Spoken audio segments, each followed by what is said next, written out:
channel. My name is Shamika, and this is Check the Rhymes.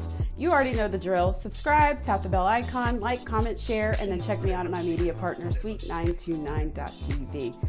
I am super hype about today's show. Well, this should be an indicator of why. If you know me, then you know that Soul Train is near and dear to my heart because I kicked off my writing career at soultrain.com for 5 years. So joining me today, I have the cast of American Soul on BET. It kicks off tonight, the second season, 10 o'clock, so you don't want to miss that. So joining me, I have Sinqua Walls, who plays Don Cornelius, and then I have Jason Dirden, who plays Gerald Ames. So we're going to get into what's coming up this season and find out what they learned about the history of Soul Train and Don Cornelius that they didn't even know before. So stay tuned. You don't want to miss this. Welcome to Check the Rhymes. I am super excited, and you guys can't see me, but I am rocking a Soul Train t-shirt right now. Soul Train is like my most favorite thing. So I have to know, what can we expect this season on American Soul? I know the first season we saw like Don kind of starting up Soul Train, but what's the next chapter for season 2?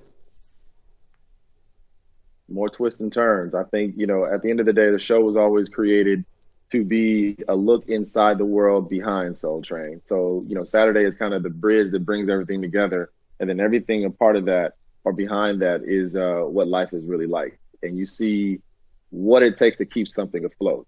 Season 1 was getting it off the ground.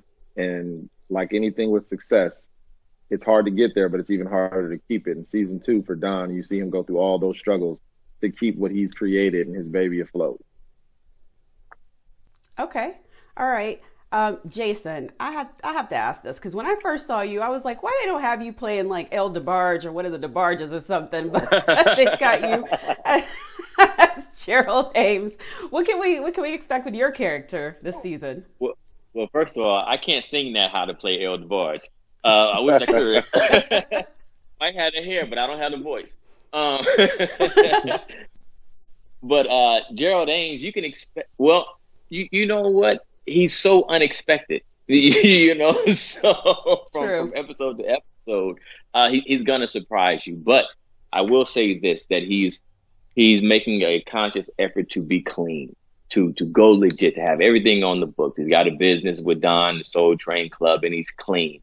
And like every hustler story, as you try to get out, something from your past pulls you back in, and that's definitely what's happening this season. So his whole livelihood, his life is being threatened. His freedom is being threatened, and like Gerald says, he's going to protect his livelihood at all costs. He's a man of his word, so be careful. Listen, hey, I understand.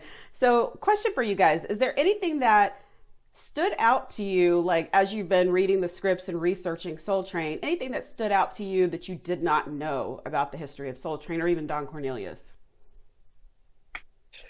Wow. I mean, I think for both of us, that's a great question because there's so much that we didn't know. I think, historically, we have our celebrities in yesterday that were protected from so much media and so much exposure. So we didn't get the news as we get it so frequently today. And for me, with Don specifically, all the things he dealt with mentally, we really start to unpack his mental elements on a real human level, especially in season 2. And for me, I didn't even know that even existed for him. That was never talked about. And then you start to see what it took for him as we continue to unpack this man, what it took for him to actually stay present while being the host of Soul Train, while struggling with so much mentally.